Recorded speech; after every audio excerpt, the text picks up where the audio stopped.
Olá, meus queridos. Hoje eu quero falar com você a respeito de ciúmes. Você se acha uma pessoa ciumenta?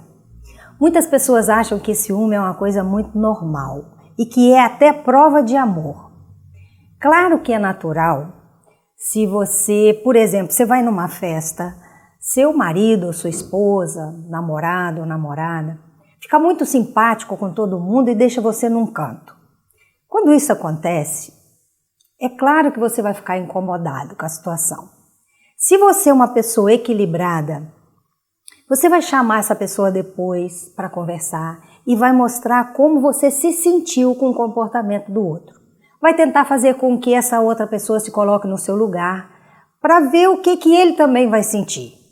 Mas a maioria das pessoas não fazem isso. Tem muita gente que é desequilibrado demais por causa de ciúmes. Tem pessoas que estão o tempo todo estressadas.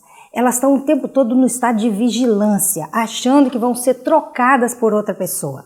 É aquela que fica sondando o celular, as redes sociais, perguntando o tempo todo onde a pessoa está. É aquela que o marido ou a esposa, quando liga para casa, ele fala assim: "Oi, amor, tudo bem aí?"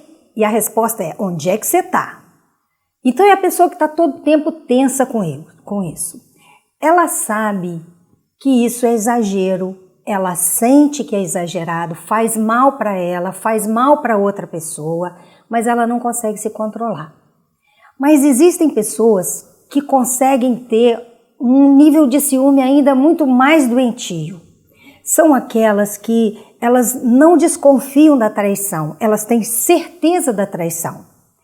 Ela não depende do comportamento do outro, elas se sentem traídas independente do que a outra pessoa faça. São pessoas que fantasiam a traição. Elas não sabem diferenciar a realidade da fantasia. No caso anterior, a pessoa precisa sim de um tratamento, ela precisa de procurar ajuda, ela precisa de se equilibrar. Nesse caso mais sério, as pessoas precisam de tratamento psiquiátrico. São pessoas doentes e elas podem agredir, elas podem matar. A gente vê aí nas notícias, né, o tempo todo casos de crimes passionais. O ciúme não está relacionado a valorizar demais o outro, mas a valorizar de menos você mesmo. Ciúme está ligado com baixa de autoestima, com insegurança, com aquela sensação de que sempre vai existir alguém melhor do que você. Ao invés de você ficar vigiando outra pessoa, cuide bem dela. Ao invés de ficar seguindo os passos dessa pessoa com medo dela trocar você por outra, cuide bem de você. Dizem que caçar borboleta é uma coisa muito difícil, mas se você cuida do jardim, a borboleta vem espontaneamente.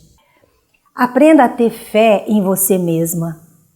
Aprenda a ter fé na outra pessoa, porque de que adianta um relacionamento com alguém que você não acha que é digno de confiança? Não faz sentido. E aprenda a ter fé em Deus. Se Deus está nesse relacionamento, se foi Deus que escolheu para você, então Ele também cuida. A Bíblia diz: se o Senhor não edificar a casa, em vão trabalhos que edificam. Se o Senhor não vigiar a cidade, em vão vigia os sentinelas. Então confia e fique em paz no seu relacionamento. Se você gostou desse vídeo, clica em gostei, se inscreve no canal e divulga para seus amigos. Até a próxima semana.